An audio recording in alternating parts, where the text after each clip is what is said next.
tired. Come on. Good morning. I mean, I've been up since 2 o'clock this morning, so I am just raring to go. I'm running on 2 hours of sleep. I don't even know whose glasses these are. I'm ready for lunch. That's right. This year's theme is on wisdom. Wisdom, and I've talked a lot about that, and it's really important that we study wisdom and that we grow in wisdom, because a lot of people, as I mentioned, are losing the ability to discern. So even from a very young age, we don't teach our children well to use discernment. My wife, who works in childcare, sometimes tells me stories that sometimes we just shake our heads and we think, okay, we're doomed in the future. But sometimes you hear stories about that, but other times you see children that are doing really brilliant things. And so I'm a firm believer that children have the ability to use discernment and to use wisdom and to really think through and process. And we need to be teaching our kids to do that, because that's something that you don't just pray for and then God just gives it to you. And I think we think that about Solomon, but I don't know. I'm not convinced that it really was that way for Solomon. I don't think Solomon just prayed and then God was like, oh, okay, here's all the wisdom. I think Solomon had to learn a lot through really hard knocks. And Solomon had to learn this process for discernment and using wisdom and putting it into practice. So I talked about there's a difference between knowledge, which is knowing things, and we know a lot. As a society, we know a lot of things. We have a lot of knowledge. In fact, there are some recent studies that I think are pretty credible studies that say we're more knowledgeable now as a human race than we've been for as far as we've been able to track it and study. I think there's actually some credibility to that we have a lot of knowledge, but we look at discernment, the ability to process and to think and to put that knowledge into practice. I think that's where we're really lagging behind. So it becomes really important because we're seeing the church do a lot of really bizarre things. And we talked in the class this morning, I harped a little bit on the megachurch culture and how we've built this system of pop culture celebrity pastors where bigger is better, and those celebrity churches, celebrity pastors are falling like crazy. This past year has been unprecedented scandals that have been exposed with megachurch pastors, celebrity pastors. And I think the reason is, in the article that I quoted from this morning, they're all about branding. So it's branding the person, the pastor, the celebrity pastor. It's about branding their name, and there's no accountability in that. You don't want to damage the brand, and so you cover scandals, and you get people to surround you who will cover scandals. So that's become a really big issue. And I thought today's sermon was kind of timely because I know that we feel the weight. We talked about that in class this morning. We feel the weight as a small congregation, as a small, struggling congregation where so many of our number are living in crisis. Our heart breaks for the number of people who are really struggling from just within our own body of believers. We have on any given Sunday, we have 30 to 40 people who aren't here because they can't be here, because they're really struggling. That's a big percentage of our congregation. That's not a depressing statistic. That tells me that this is a real church, that we're real people who really understand struggles, and we understand what it means to take care of each other and to get into each other's lives and help each other out. And that's what Christians did. And so this passage that Brent read for us this morning, it comes from Ecclesiastes chapter 9. This is the English Standard Version that I'm reading from. Solomon writes, again, I saw that under the sun, the race is not to the swift. In other words, it's not about the fastest racer, right? What wins the prize? We all know the story of the tortoise and the hare. Who wins the prize? Slow and steady, right? Not about the one who's really quick out of the gate. That they're not the ones who win the race. Solomon says this, I know under the sun the race is not to the swift, nor the battle to the strong. Look in Scripture at the people who won battles. They weren't fierce warriors. They were wise people. Look at Gideon. Gideon was certainly not strong at all. But he had faith. Nor bread to the wise. Just because you're a wise person doesn't mean you're going to be successful in life. It doesn't mean you're going to be financially successful and that you're going to have a wonderful job that you can put your wisdom to use. So nor bread to the wise, nor riches to the intelligent. You can have all the intelligence in the world and still not have riches. We experience this in Haiti. I love the people of Haiti. And I think we have in our minds in developing nations where they're really poor that they're unschooled and so they're not smart. I went over there. The intelligence is through the roof. They put us to shame. Their level of intelligence, their math skills, their ability to speak and be fluent in multiple languages, I mean just current events, you name it, and they will leave us in the dust. I can guarantee you that. The average Haitian will leave us in their dust. They're far more intelligent than we are. Nor favor to those with knowledge, but time and chance happen to them all.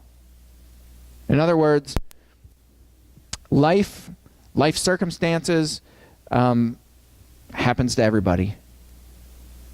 Sometimes there's no rhyme or reason. Sometimes you don't know what's going to happen. I still remember our last trip to Haiti. Dave Zersky said, he was just sitting there and kind of taking it all in, and he said, you know the difference between these people and us? He said, you want to know the only difference between them and us? They were born here, and we were born in the United States. They were born in a place that's stricken with poverty. That's the only difference between us and them. So he goes on and he says, verse 12, for man does not know his time. Like fish that are taken in an evil net, and like birds that are caught in a snare, so the children of man are snared in an evil time when it suddenly falls upon them. That we don't know when it's going to happen. We don't know how it's going to happen. We just know that some of us fall prey to evil.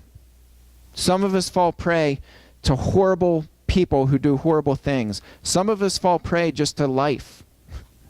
Some of us fall prey to bad health. Some of you sitting here have been battling chronic health for decades. It's not because of anything you did. It's not because of poor life choices. Not because of not taking care of yourself. Some people just have bad health. It just happens. And so Solomon is exactly right. Verse 13, I've also seen this example of wisdom under the sun, and it seemed great to me. Not great as in, woohoo, great as in it's this magnificent force that it's so difficult to wrap your mind around. He says, there was a little city with few men in it, and a great king came against it and besieged it, building great siege works against it. But there was found in it a poor, wise man, and he by his wisdom delivered the city. Yet no one remembered that poor man. Now, he's not saying this to make you depressed. He's saying this to let you know that wisdom isn't about fame. It's not about recognition. It's not about building up your church. It's not about growing your church. It's not about those things. It's about doing what's right. Roxanne, I think you said that during class. It's about doing what's right. It's about doing what's right. It's about stepping in and seeing other poor people and helpless people and people who are being battered and beaten and taken down. And it's about using your wisdom and stepping in and saying, I'm going to intervene and I'm going to help. because that's what love does. Love protects.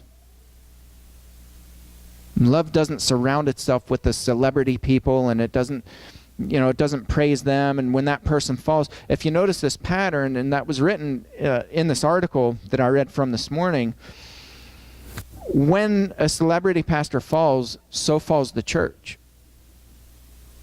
Guys, I got to tell you, we've got a problem. If a preacher is fired, or a preacher is taken down, or if a preacher is involved in a scandal, if that takes down the church, we've got a problem. We've got a really serious problem. And so Solomon's making this great point that wisdom is about doing what's right, even when there's no recognition. As in this man's case, he saved an entire city. He's a poor guy, had no status, had no wealth. The guy just had wisdom, and he came in, and somehow he used that wisdom to save innocent lives, and the people didn't even know it.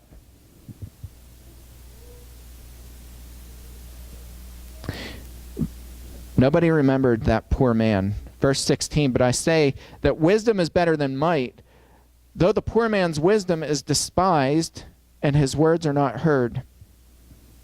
The words of the wise heard in quiet are better than the shouting of a ruler among fools. I'm going to read that again because that's a powerful, powerful sentence. The words of the wise heard in quiet are better than the shouting of a ruler among fools. Yeah, time and time again, we've bought into this notion that we need to look into into their past. We need to look at their record. We need to look at how long they've been, in ministry or whatever it is. We need to look at their success rate. We need to look at, their education. We need to look at how many degrees they have, what their grades were. We look at all those things. And Solomon's coming back and saying, no, wisdom is not about recognition. It's about doing what's right. And guess what? All of us have the opportunity to use wisdom and discernment. All of us. Every one of you has been so influential in my life too. It's about surrounding yourself with wise counsel, with wise people. That's how change is made. Those are the people who affect change on great numbers of people. The words of the wise heard in quiet are better than the shouting of a ruler among fools. Wisdom is better than weapons of war, but one sinner destroys much good. I think that's a good reminder. See, we can build and build and build and build, and we can have all the wisdom in the world, and we can collaborate with people and network with people, and we can build things up, and one person can destroy a whole lot of that. This is another reason I was harping on this in class too, and I say it often. We have such a bad theology in so many churches about giving protection to abusers and saying, well, you know what, we're all sinners, so it doesn't matter. We're going to extend grace to everybody equally. It doesn't matter what you've done. That's such a bad and unbiblical theology, because what it does is it allows people who are intent on destroying other people. As Charles said, they have a pathology. They have a pathology to destroy no matter what. And we enable those people, and we allow them to keep destroying. One person who's a destroyer does much damage. It can far and much quicker and much wider and much bigger. They can destroy a lot faster than what all of us can do building up. It's just how it works. You ever see how long it takes to build a building? And then did you ever watch somebody with a wrecking ball come in and destroy a building? Or put explosives in it, right? It takes, maybe 60 seconds to destroy a building? Sometimes it takes 6 months to a year to build one. Much easier to destroy than to build up. So all the more reason why we need to use wisdom and discernment. There was a certain person, I just thought of this as I was thinking through the sermon and kind of poring over this passage in Ecclesiastes. I remembered a time when Paul was saved. Now there were several times when Paul was saved, but Paul, the Apostle Paul, he was saved by somebody. Somebody learned of an ambush, and they told some people, and they rerouted Paul to avoid that ambush. This person was sitting on good intel. And I was racking my brain trying to think of that person's name. Can anybody tell me that person's name? Going once, going twice. Anybody? Can anybody tell me where it's found? Can anybody tell me who he was? I had to look it up too, so don't feel bad. This is not a pop quiz to make you feel dumb. I had to look it up. Paul had been arrested. There was an ambush that was set up because people didn't like Paul. And this person was sitting on good intel. And this person he was an informant, and he told a group of people. And so they found out that it was good intel, and so they rerouted Paul to avoid this ambush. It was an ambush of 40 plus people who vowed to fast and not drink anything until Paul was dead. They wanted Paul dead. They were committed to having Paul killed. We don't know his name because his name's not mentioned. Now, the son of Paul's sister, by the way, how often does Paul talk about his sister? Does that mean Paul doesn't love his sister? Apparently, there was some kind of a good relationship because Paul's nephew saved his rear end when there was an ambush set up.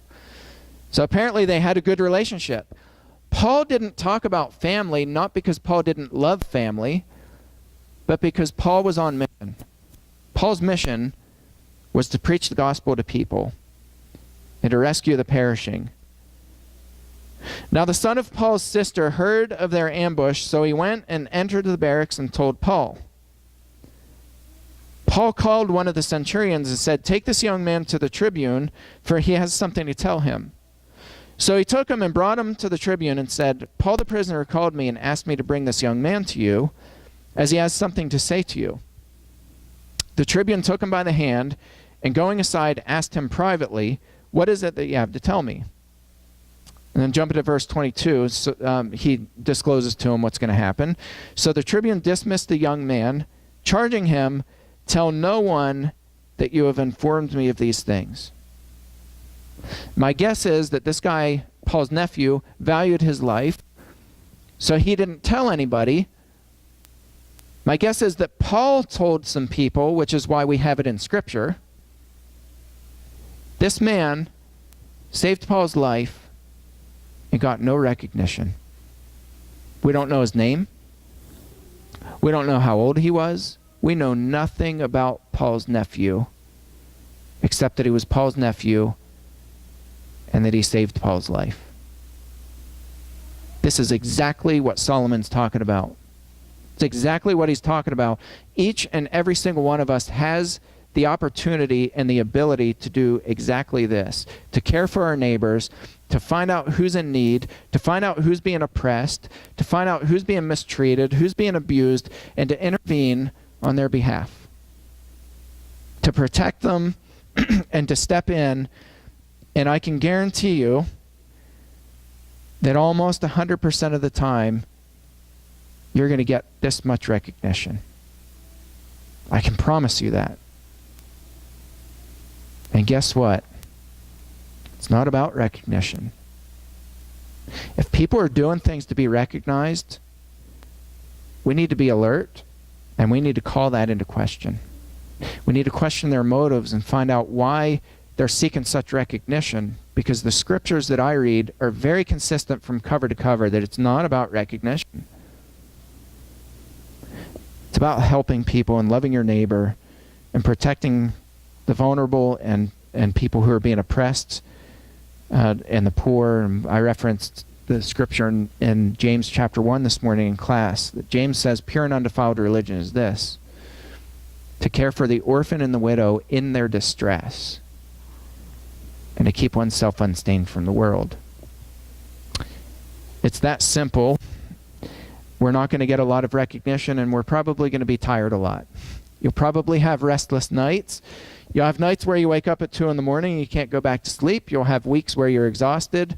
That's what this looks like. Wisdom in action looks like doing the right thing and doing it selflessly. there's anybody this morning who has any prayer needs and just wants us to pray over you, or anybody who's not yet taken that step to put Christ on in baptism, we would invite you to come up, or our shepherds will be in the back. You can go back and see them as we all stand and sing together.